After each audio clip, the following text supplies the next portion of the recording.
Bismillahirrahmanirrahim. Assalamualaikum warahmatullahi wabarakatuh. Innal hamdalillah nahmaduhu wa nasta'inuhu wa nastaghfiruh wa na'udzu billahi min shururi anfusina wa min sayyiati a'malina. May yahdihillahu fala mudilla lahu ومن يضلل فلا هادي له واشهد ان لا اله الا الله وحده لا شريك له واشهد ان محمدا عبده ورسوله يا ايها الذين امنوا اتقوا الله حق تقاته ولا تموتن الا وانتم مسلمون يا أيها الناس اتقوا ربكم الذي خلقكم من نفس واحدة وخلق منها زوجها وبث منهما رجالا كثيرا ونساء واتقوا الله الذي تساءلون به والأرحام إن الله كان عليكم رقيبا يا أيها الذين آمنوا اتقوا الله وقولوا قولا سديدا يصلح لكم أعمالكم ويغفر لكم ذنوبكم ومن يطع الله ورسوله فقد فاز فوزا عظيما أما بعد فإن أصدق الحديث كتاب الله وخير الهدي محمد صلى الله عليه وعلى آله وسلم وشر الأمور محدثاتها وكل محدثة بدعة وكل بدعة ضلالة وكل ضلالة في النار. Ayyuhan nas, kaum muslimin, alhamdulillah pada kesempatan malam hari ini kita bisa kembali bertemu di masjid ini untuk meneruskan kembali pembahasan tentang akidah dari penuturan Al-Imam Al-Muzani rahimahullah taala, salah seorang murid beliau Al-Imam Syafi'i rahimahullah taala. Pada pembahasan yang lalu kita telah menyinggung tentang permasalahan surga dan neraka. Sekarang kita akan membahas tentang masalah iman. Qala Imam Al-Muzani rahimahullah. Al-Imam Al-Muzani rahimahullah menuturkan, wal iman qaulun wa amalun. Iman itu ialah ucapan dan perbuatan.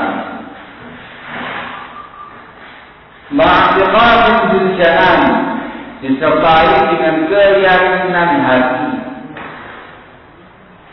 Qaulun bil lisan, ucapan dengan lisan. Wa amalun bil jawarih wal arkan, dan juga amalan dengan anggota badan. Di sini Al-Imam Al-Muzani rahimahullah menerangkan kepada kita tentang definisi iman yang benar menurut bimbingan Al-Quran dan Al-Hadis yang diajarkan oleh Rasulullah SAW. Iman itu, kata beliau, keyakinan dengan hati. Hati meyakini adanya Allah, hati meyakini kebenaran nubuwah Nabi kita Muhammad sallallahu alaihi wasallam, meyakini Islam perkara benar, agama yang hak. Iman juga qaulun bil lisan, ucapan dengan lisan, mengucapkan dua kalimat syahadatain, asyhadu an la ilaha illallah wa asyhadu anna Muhammadar Rasulullah. Juga amalul bil jawarih wal arkan. Iman itu juga amalan anggota badan. Salat, puasa, haji, baca Al-Quran, berzikir dan segala macamnya. Ini yang iman. Dan juga oleh keterangan ulama yang lain, iman itu bertambah dengan ketaatan dan berkurang dengan kemaksiatan. Inilah definisi iman yang benar. definisi iman yang sahih sesuai dengan apa yang dipahami oleh Rasulullah SAW. Sehingga iman meliputi itu semuanya. Iman meliputi hati, meliputi lisan, meliputi anggota badan, bisa bertambah, bisa berkurang. Cukup banyak argumentasi dalil yang menunjukkan bahwasanya iman itu bisa bertambah dan bisa berkurang. Allah mengatakan firman-Nya di Al-Qur'an. Allah mengatakan tentang sifatnya orang-orang yang beriman yang bertakwa. Idza dzukirallahu wajilat qulubuhum wa idza tuliyat 'alaihim zadatuhum imanan. Ketika disebut nama Allah, bergetar hati mereka. Ketika dibacakan ayat-ayat Allah, bertambahlah keimanan mereka. Zadatuhum imanan, bertambahlah iman mereka. Sangat tegas menunjukkan ilmu bertambah. Kalau bisa bertambah, berarti berkurang. Dan seperti namanya tadi, bertambahnya iman itu ialah ketika dibacakan ayat-ayat Allah, ketika disebut nama Allah, ketika kita membaca Al-Quran, ketika kita berzikir kepada Allah Subhanahu wa Ta'ala, dan itu merupakan amalan, amal lisan, amal anggota badan. Ini prinsip yang harus diperhatikan. Sebagian pihak ada yang menyatakan bahwasanya iman itu cuma pengetahuan saja, ma'rifah saja, ilmu kata mereka. Tahu adanya Allah, mukmin. Tidak harus mengucapkan dua kalimat syahadatain, tidak harus mengamalkan amal-amal soleh, amal-amal ibadah. Cukup dengan semata-mata meyakini mengetahui adanya Allah, mukmin. Ini pengertian iman yang jelas salah. Kenapa? Dikarenakan semua umat manusia secara fitrah tahu meyakini adanya Allah Subhanahu. Bahkan iblis Allah juga meyakini mengetahui adanya Allah Subhanahu. Itu kalau Rasulullah menyebut nama Allah. Fabi'izzati la'ughwiyannahum ajma'in. Dengan kemuliaan-Mu ya Allah, akan timpakan mereka semua. Maksudnya Allah.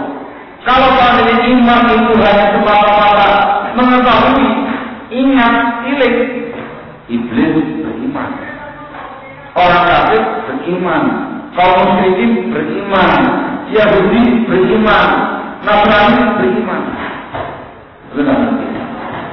Menunjukkan bahwa punya pemahaman yang semacam itu salah.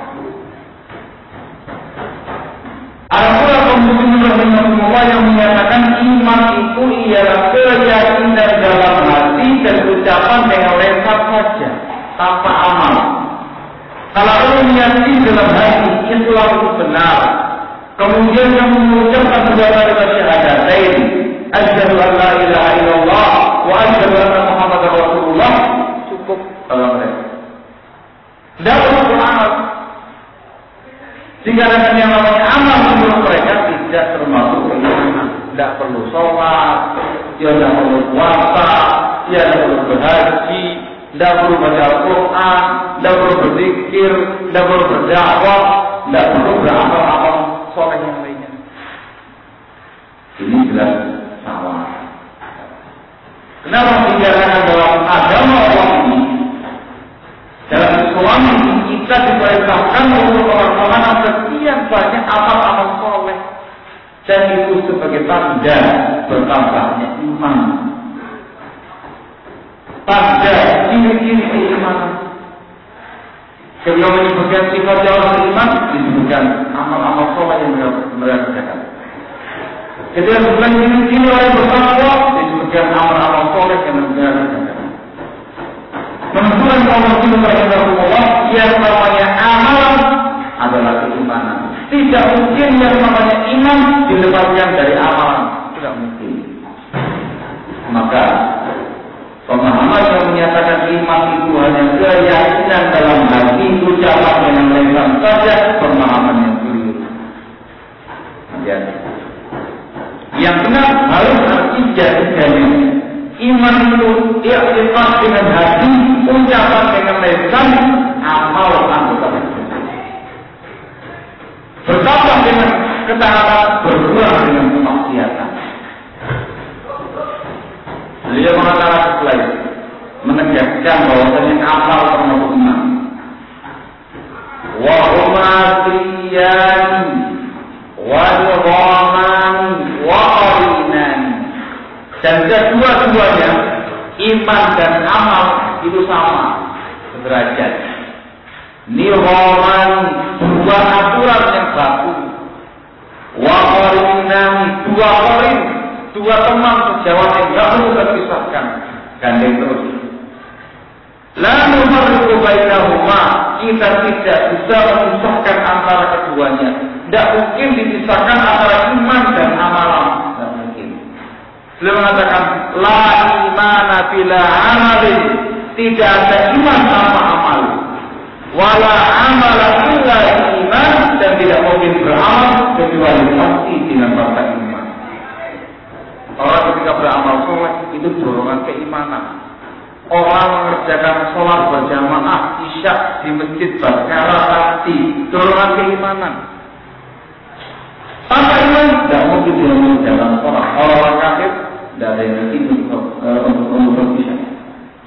Dorongan iman itulah yang membuat dia beramal soleh. Maka iman dan amal tidak mungkin dipisahkan. Ini harus dicatat baik-baik.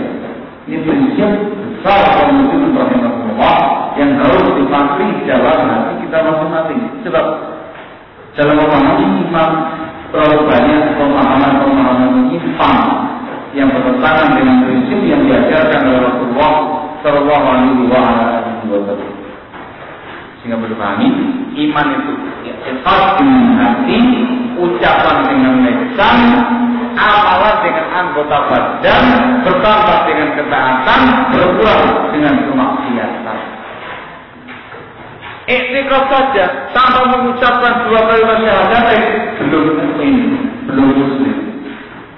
Anda sholat tapi masih kafir, musuh, tidak ada gunanya amal tersebut. Maka harus tiga ini, harus dan boleh satu atau dua saja. Khususnya terkait dengan pembahasan masalah amal harus betul-betul dilaksanakan, dikerjakan. Itu merupakan sebab bertambahnya keimanan dan termasuk konsekuensi keimanan amal soleh. Beliau mengatakan setelah itu, wal mu'minuna fil iman yatafawwarun, dan orang-orang yang beriman itu bertingkat-tingkat dalam keimanannya. Jelas, ada yang sempurna imannya, ada yang sedang imannya, ada yang tipis keimanannya. Semua manusia tidak bisa sama keimanannya.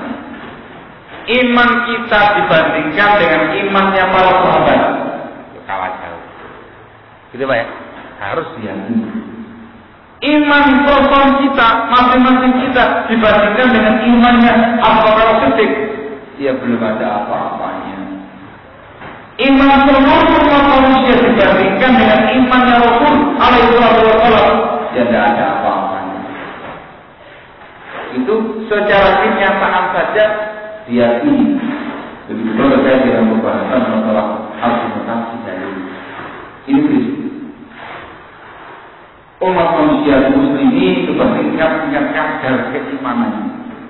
Lalu apa yang membuat iman tadi berbeda-beda? Jawabannya amalan. Belum ada yang lain. Wa tuqaril a'mali hum mutazayidun, dan dengan amal-amal soleh mereka bisa menambah keimanannya, menambah tingkat keimanannya. Artinya semakin tinggi amal solehnya, semakin tinggi ketakwaannya kepada Allah, imannya, semakin kurang amalnya, semakin banyak dosa dan kemaksiatannya, semakin kurang pula imannya. Itu apa? Orang-orang yang biasa mengerjakan ibadah sholat 5 waktu di masjid, imannya berbeda dengan orang yang biasa minum-minum di pojok jalan, yang tidak pernah ke masjid. Apa mungkin kita samakan kaum muslimin yang jamaah di masjid dengan muslimin yang minum-minuman keras di pojok itu? Mungkin samakan imannya? Secara akal sehat tidak mungkin. Orang yang sholat dengan yang tidak sama keimanannya. Orang yang puasa dengan yang tidak sama keimanannya. Orang yang membaca Al-Quran dan yang tidak beda keimanannya. Orang yang beramal soleh dan orang yang bermaksiat beda keimanannya. Begitu pula berkait dengan orang-orang yang beramal soleh, berbeda-beda tingkatnya keimanannya. Ada orang yang punya amal solehnya, meningkat pula keimanannya. Ada orang yang pas-pasan amal solehnya, pas-pasan pula keimanannya. Dikarenakan namanya iman tergantung amal.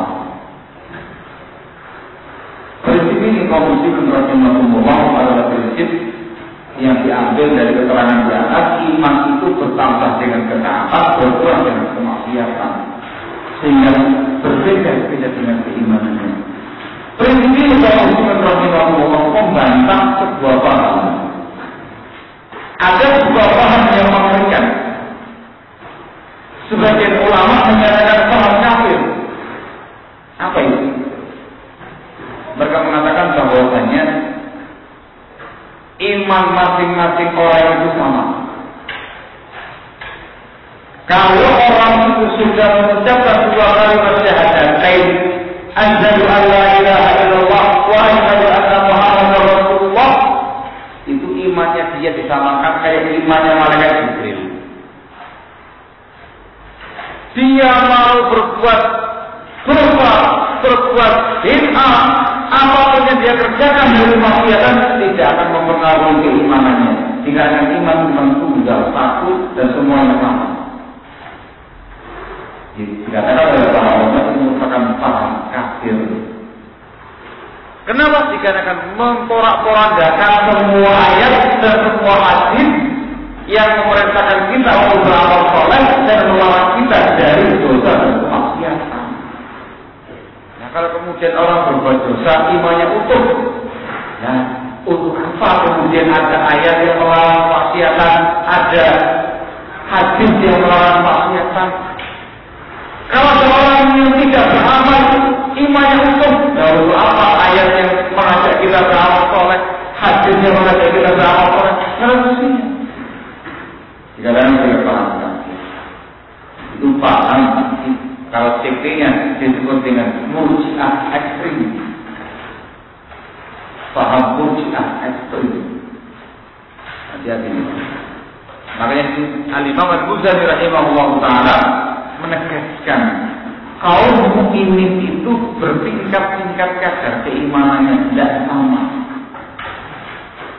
Bertambah tingkat imannya dengan amal soleh yang mereka lakukan. Imannya Rasul beda dengan iman umatnya. Imannya para sahabat beda dengan iman umat yang setelahnya. Imannya kita lain dengan iman orang terdahulu. Iman saya, iman bapak, iman fulan, iman Allah itu berbeda-beda tergantung kadar amal soleh. Ini jelas ketika orang itu jatuh dalam kemaksiatan, dia jatuh imannya berkurang. Ketika orang semakin banyak berbuat, semakin banyak maksiatannya, dia semakin jatuh imannya, semakin merosot, tipis, bahkan mungkin sampai hilang dikarenakan kekufuran yang dia lakukan. Ini harus dicatat. Maka dari prinsip ini kaum muslimin rahimahumullah tidak semata-mata wawasan definisi iman, tapi ini merupakan keyakinan. Dan yang terpenting daripada itu adalah konsekuensi iman. Bagaimana caranya supaya iman kita itu terus bertambah dan terjaga? Kuncinya apa ini? Beramal. Kuncinya beribadah, mentaati Allah, menjauhi larangan. Tatkala kita dari rumah datang ke masjid untuk mengerjakan isya berjamaah dengan niat ikhlas karena Allah Taala, itu upaya beramal soleh dan upaya menambah keimanan. Menambah keimanan. Setelah melaksanakan ibadah sholat, mendengarkan pengajian agama, kira-kira Quran untuk menguatkan keimanan. Itu perkara yang disampaikan. Itu yang paling penting. Maka disinilah seluruh umat manusia diminta untuk berlomba-lomba dalam melaksanakan amal kebajikan, supaya mereka bisa berlomba-lomba meningkatkan iman dan takwa. Ini prinsip yang sudah diterangkan berkali-kali. Fathul khairat wa ta'rifu ila maghfiratin min rabbikum wa jannatin 'arduha as-samawati wal ardh wa 'iddatul lil muttaqin. Perintah untuk segera dalam beramal. Yang paling penting. Kemudian beliau menerangkan prinsip-prinsip yang berikutnya lagi. Ini semua prinsip yang sangat mendasar. Beliau mengatakan, wala yakhrujuna fil-dhunubi minal iman. Dan mereka orang-orang mukmin tidak keluar dari keimanannya dengan sebab dosa semata. Ini termasuk prinsip besar. Makna ini, ketika ada orang yang terjatuh dalam tindakan dosa, tindakan kemaksiatan, itu tidak dikeluarkan dari keimanan langsung. Bahasa tegasnya, orang-orang yang jatuh dalam tindakan dosa dan kemaksiatan tidak bisa dikafirkan. Ini prinsip, tidak bisa dikafirkan. Orang yang berzina, orang yang mencuri, orang yang membunuh, orang yang menyembah, orang yang dari berbagai macam tindakan dosa besar yang ada ini, dengan semata pada dosa tadi tidak bisa dikeluarkan dari keimanannya, tidak bisa dikafirkan. Itu bahasanya.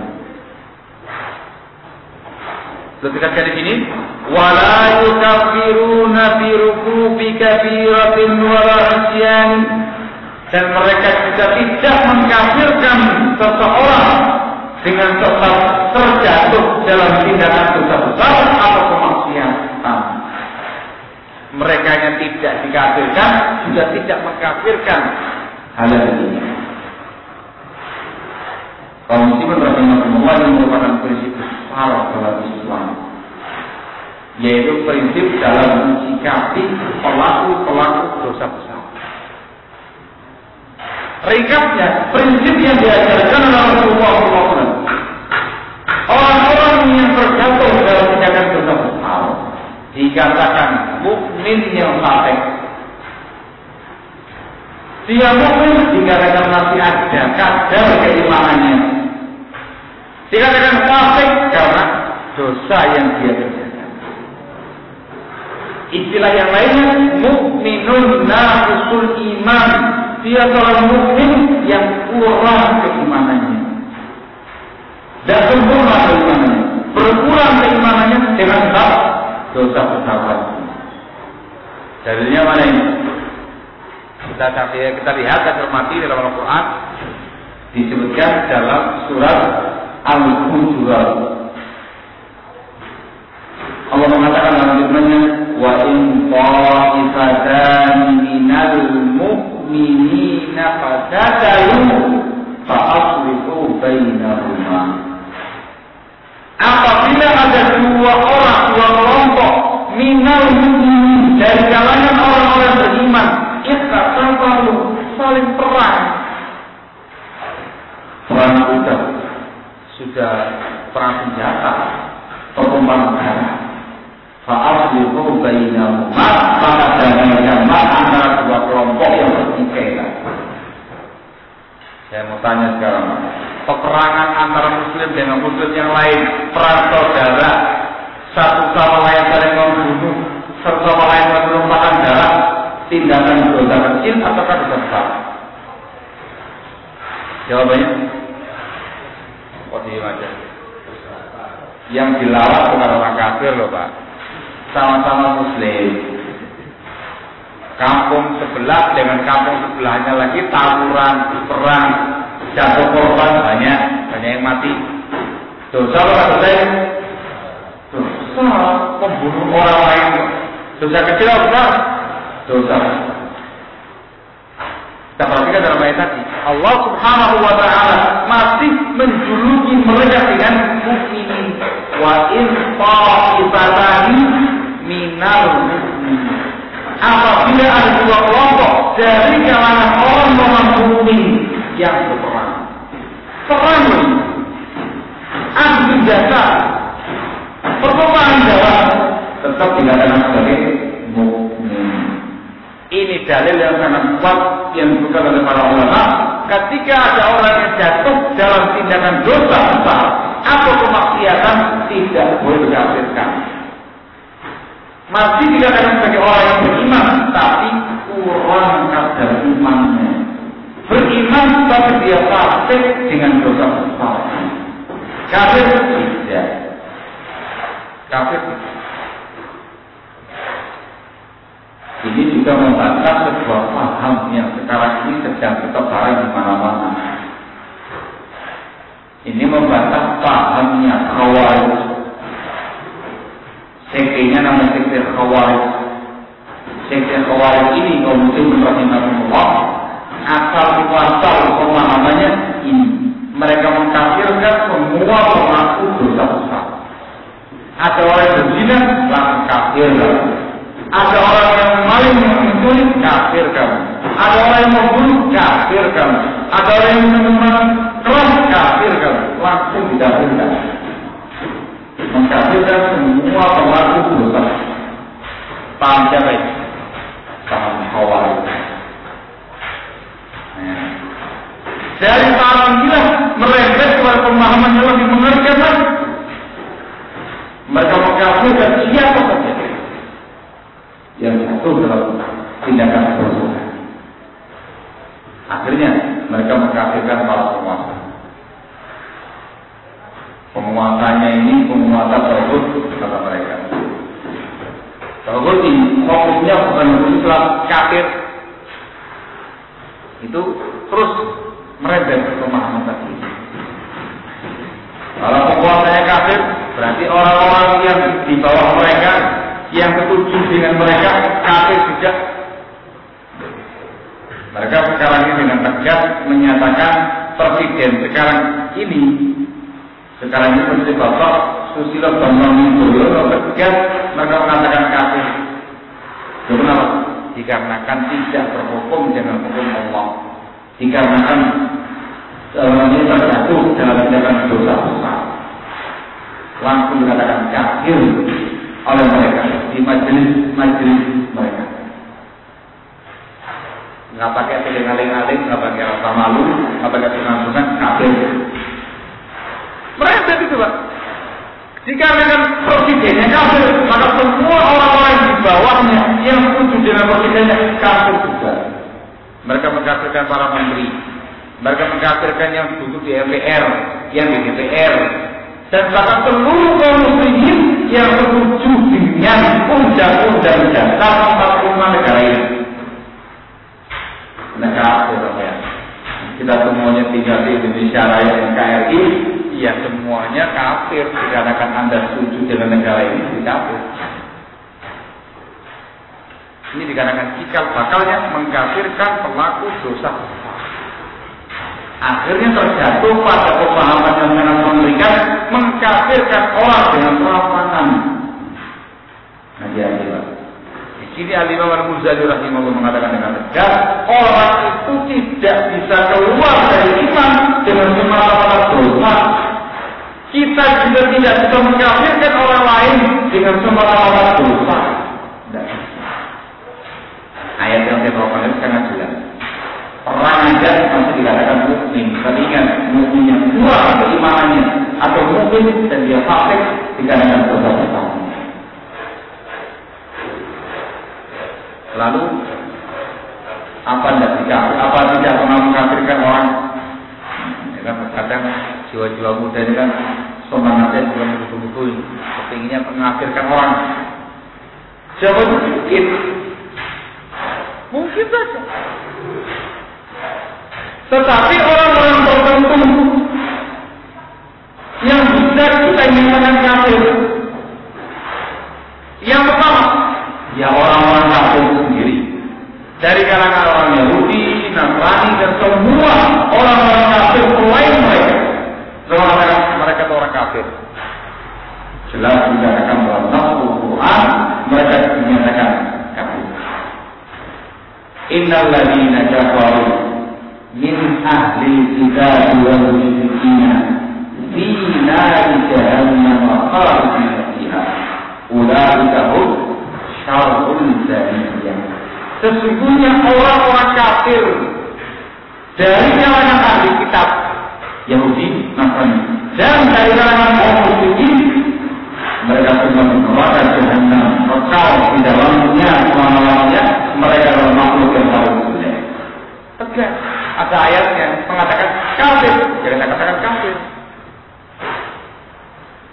Adapun dari kalangan orang-orang yang beriman, yang tadinya dia muslim, susah untuk menyatakan kafir.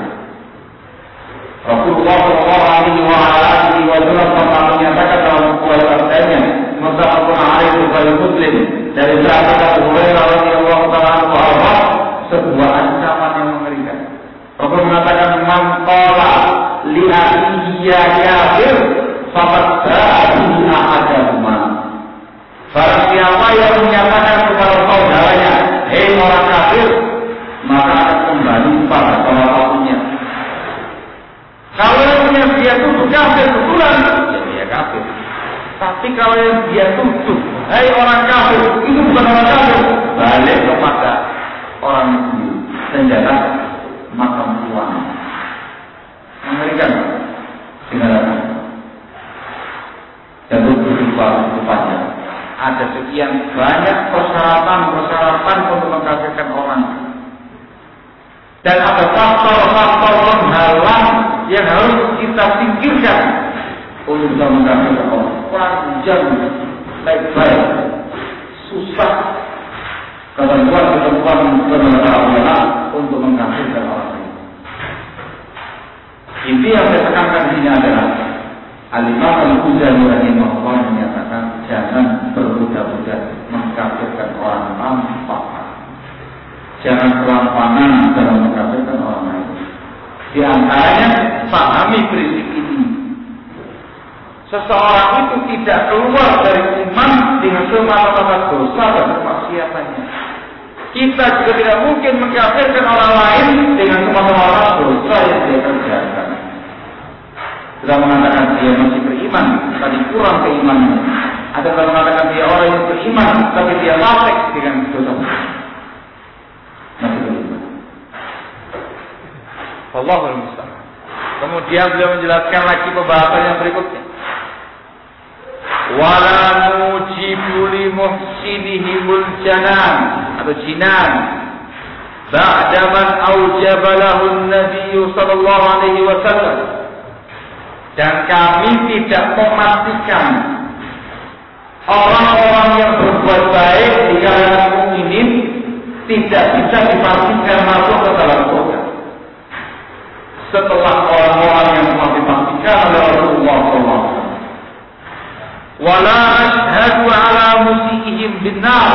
Kita juga tidak boleh mempersaksikan orang-orang jahat, orang-orang jeleknya mukminin dengan api neraka. Ini pembahasan yang terkait dengan masalah syahadat, persaksian surga atau neraka.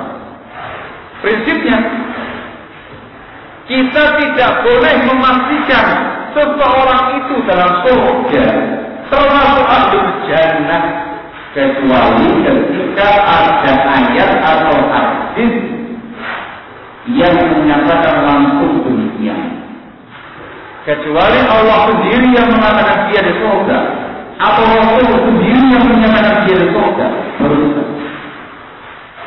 Makanya kalau Rasul mengatakan fulan di surga, ya kita katakan surga, karena Rasul yang memberitakan. Bagaimana hadis dari Sa'id bin Zaid radhiyallahu ta'ala anhu, Rasul mengatakan dengan tegas, Abu Bakar fil jannah. Rasul mengatakan demikian ketika beliau masih hidup.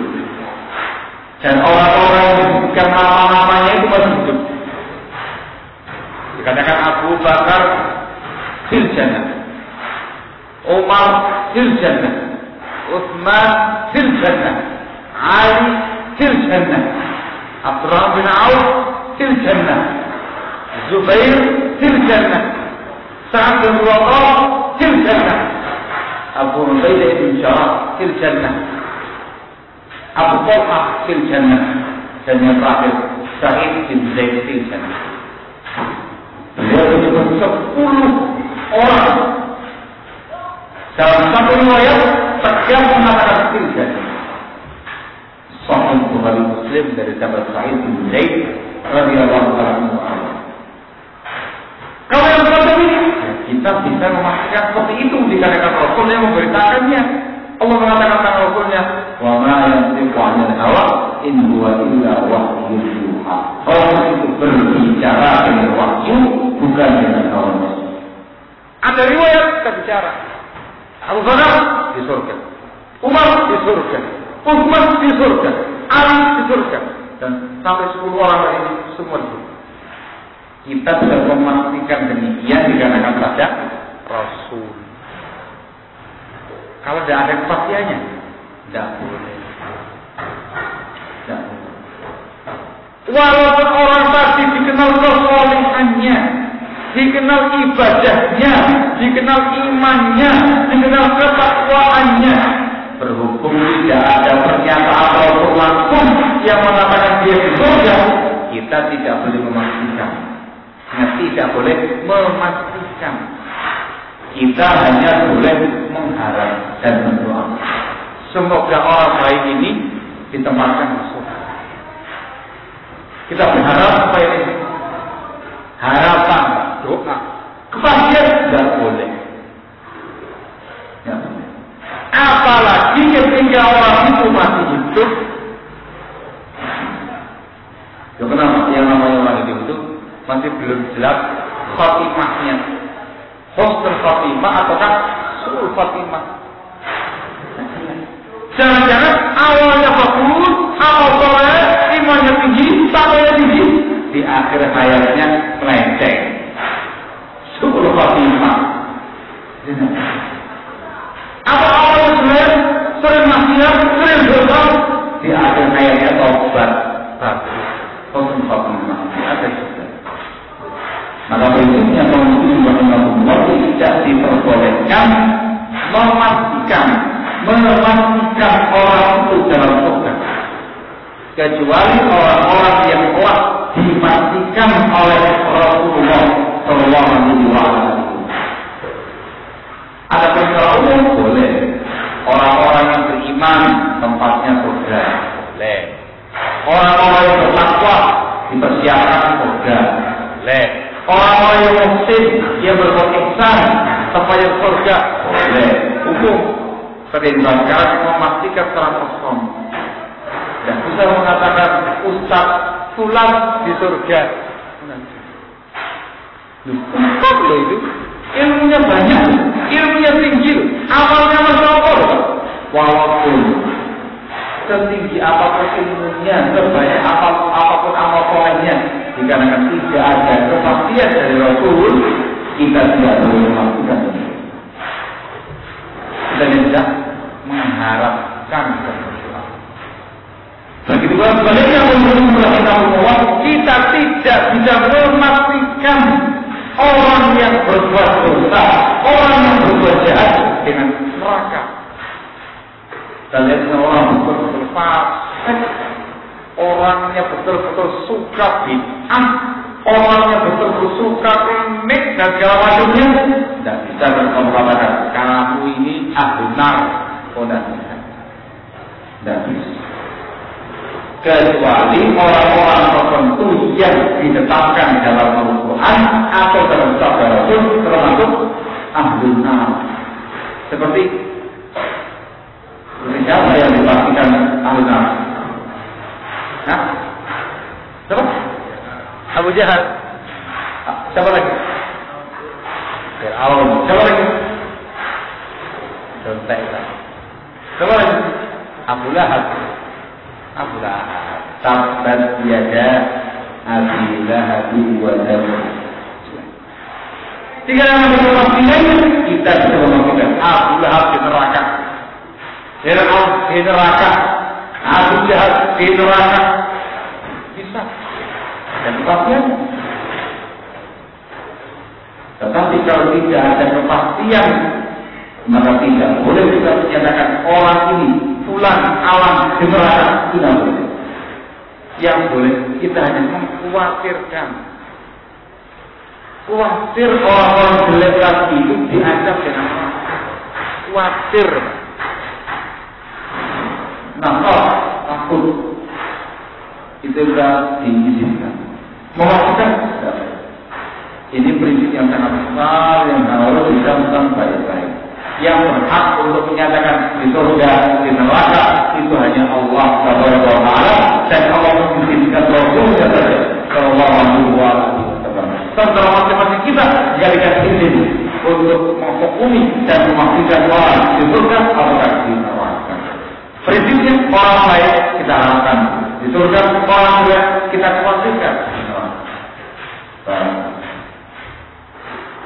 Termasuk pula dalam bab ini kaum muslimin radhiyallahu.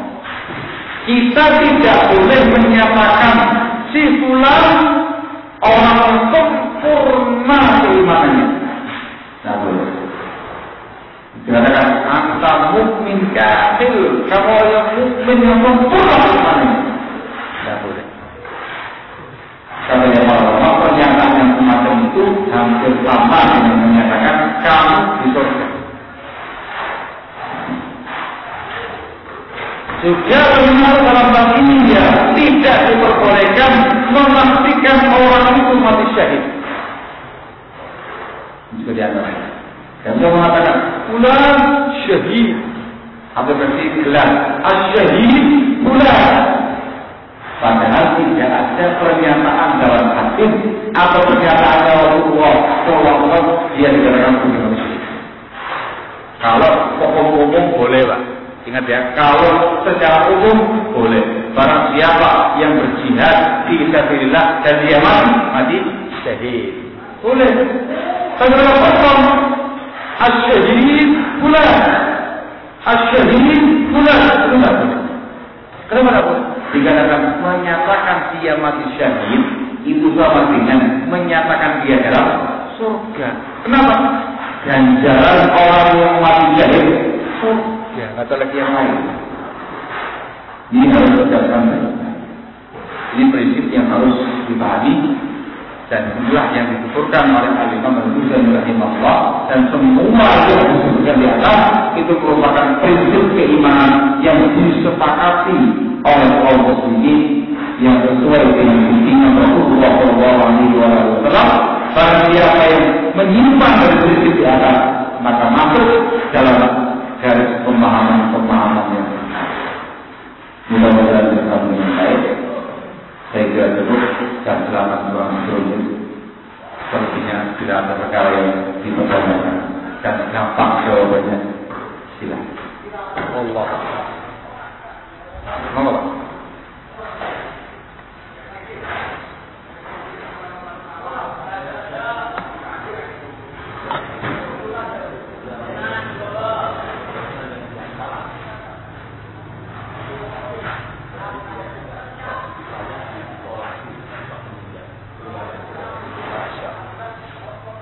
Iya, ini sudah termasuk pembahasan besar di kalangan orang mengenai orang-orang yang tidak sholat. Apakah dihukumi kafir atau tidak? Di sini ada dua keadaan. Keadaan yang pertama, seseorang yang meninggalkan sholat karena mengingkari kewajiban sholat,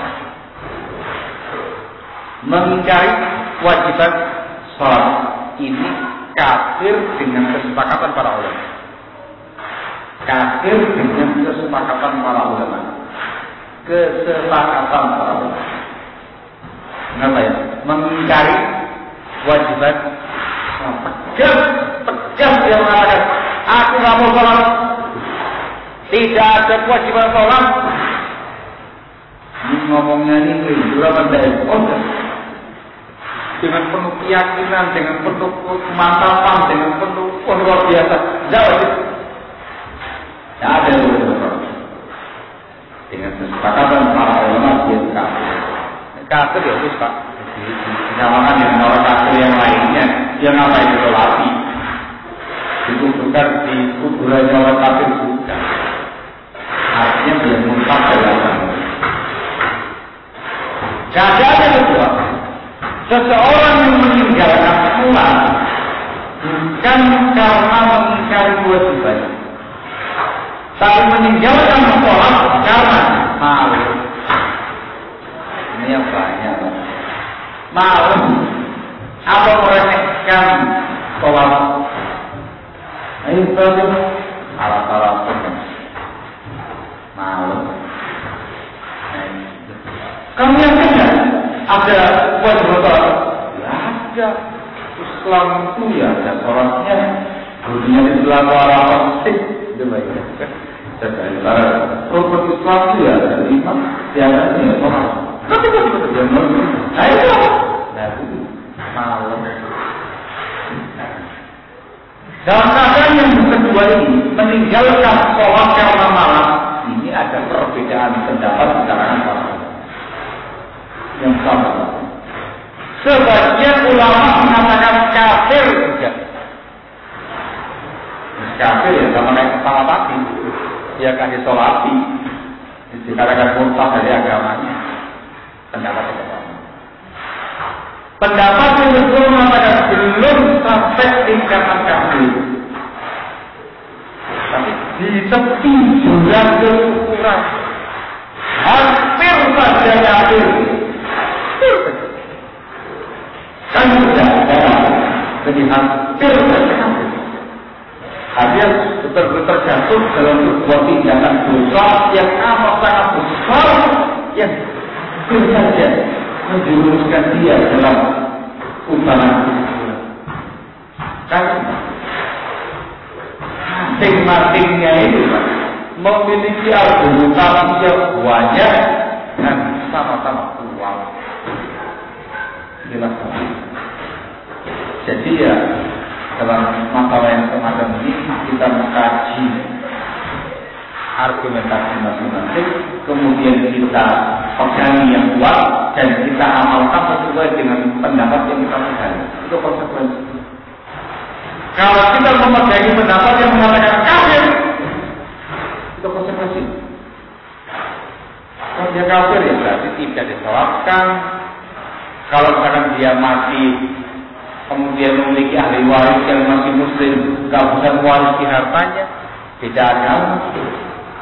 Kalau misalkan ada anak putrinya menikah dan bisa jadi wali, orang kafir. Dihukumi sama dengan orang kafir. Itu konsekuensinya kalau mengatakan. Bagi mereka yang mendapat tidak kafir, hampir saja kafir. Dia upayakan menasihati dan hukum Islam masih ada pada dia. Dia disolatkan, dia diwarisi hartanya, jadi wali, jadi segala macamnya. Cuma ini membedakan hukum antara dua pendapat. Allah. Saya pribadi bisa mengatakan, oh ya, saya kalau jawab ya itu, yang mengatakan kafir itu konsekuensinya, yang enggak itu konsekuensinya. Anak pribadi belum bisa memastikan. Sama-sama kuat. Yuk, yang mana? Nah, intinya betul-betul orang yang meninggalkan sholat di tepi jurang sangat membahayakan agama itu. Sehingga jangan merasa aman orang-orang yang tidak melakukan rukun Islam. Yang keberapa? Rukun Islam yang kedua setelah 2 kalimat syahadatain. Jangan sia-siakan. Jauh saya. Lagi ada. Masih ada waktu 5 menit.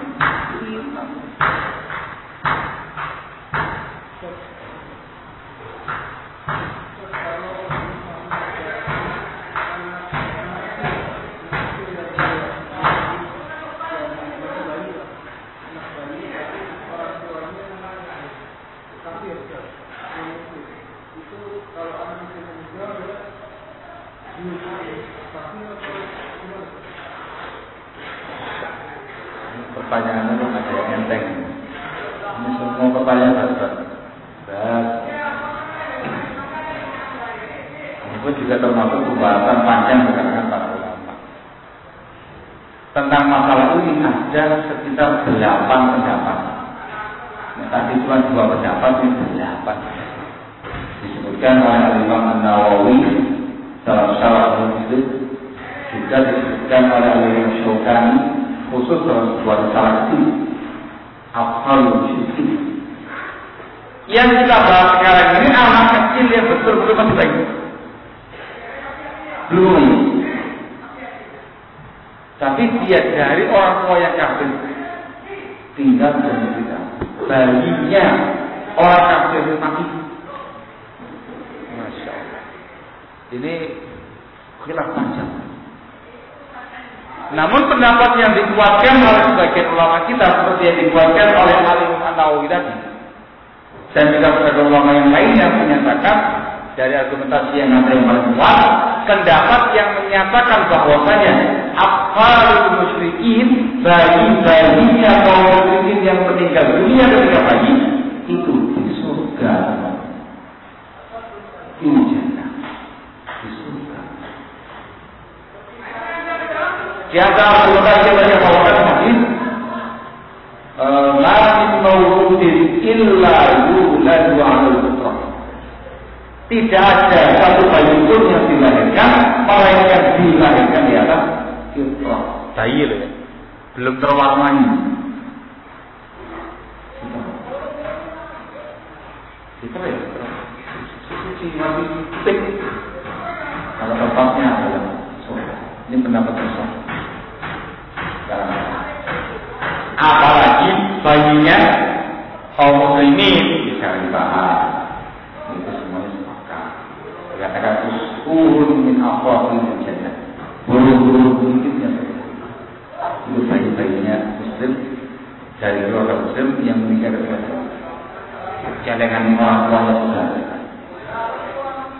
Tetapi kalau anak kecil ini sudah terwarnai, sudah mayit, orang tuanya membentuk dia sebagai Nasrani atau sebagai Yahudi atau yang lainnya, kemudian dia meninggal dunia di tengah-tengah keluarga kafir, maka muamalahnya muamalah orang kafir. Masalah kuburannya orang kafir terkait dengan jenazah semuanya itu sama orang kafir. Sama orang kafir. Sama ya. Ini yang dibahas tinggal satu pembahasan. Gimana kalau anak yang sudah mumayyiz tadi dari keluarga kafir pindah ke wilayah muslimin? Nah, belum balik lagi mumayyiz. Ya umur 4 tahun 5 tahun. Ya ada perang muslim sama kafir. Orang kafirnya kalah, muslimnya menang. Dapat ghanimah orang tadi. Banyak anak kecil kan diboyong semuanya ke negara Islam gitu Pak. Hidupnya itu di lingkungan orang muslim. Nah ini yang ya pembahasan lain yang dibahas oleh para ulama. Apa benar terjadi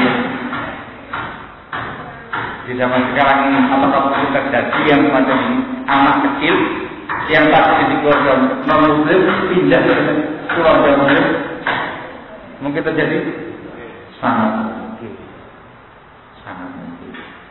Dalam kondisi yang demikian, ketika anak kecil itu meninggal dunia dan dia berada di lingkungan kaum muslimin, maka muamalahnya muamalah muslim. Iya, kalau dimandikan, kuburkan, namanya di tempat kuburan dan kuburan. Ini panjang apa maksudnya Pak? Itu udik-udik mau coba masalah itu. Mau tak buka lagi ya, udik lagi. Mereka sampai pada tingkat membahas sebuah permasalahan. Bagaimana kalau ada seorang wanita ahli kitab, entah dia Yahudiyah atau Nasrani, menikah dengan laki-laki Muslim, kemudian berhubungan hamil. Namanya suami istri Pak ya, hamil. Janinnya itu dari suami yang Muslim. Dalam perutnya itu ada janin dari laki-laki Muslim. Perempuan tadi meninggal dunia. Perempuannya masih Yahudi, tapi janinnya ada benihnya orang Islam. Suaminya itu dikubur di mana? Kalau terkait dengan muamalah kafir, ya kafir. Tapi sekarang terkait dengan kuburan di mana? Dalam perutnya itu ada janin dari Muslim lah. Di mana Pak? Kira-kira Pak? Hah? Bagaimana suaminya? Yang perlu diingat baik-baik, dalam prinsip Islam, yang namanya kuburan itu sendiri-sendiri. Kuburannya Muslim itu sendiri, kafir sendiri. Ada kafir semacam itu. Ibunya Yahudiyah atau Nasrani, tapi dalam perutnya ada janin dari benihnya orang Muslim. Secara prinsip kalau dia nanti lahir, itu bapaknya, ada ibunya. Ayo, jadi separuh, ada separuh, kafir, ditaruh di kuburan mana yang kira-kira? Di mana kira-kira? Hah? Kenapa?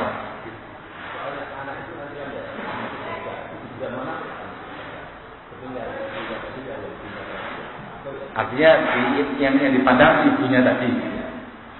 Masya Allah. Lalu, gitu ya.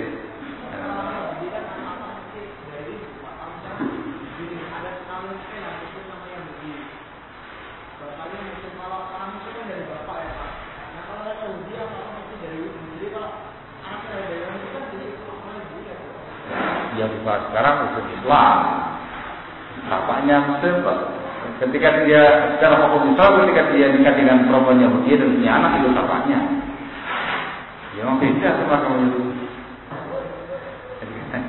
Itu ada pembahasan. Ada yang berpendapat seperti itu, ada yang berpendapat tidak harus di kuburan Muslim untuk menghormati janin tadi. Apalagi yang berpendapat yang ketiga, di kuburan sendiri. Kafir ada Muslimnya. Muslim ini kafir. Dan sudah dikuburkan tersendiri di sebuah tempat.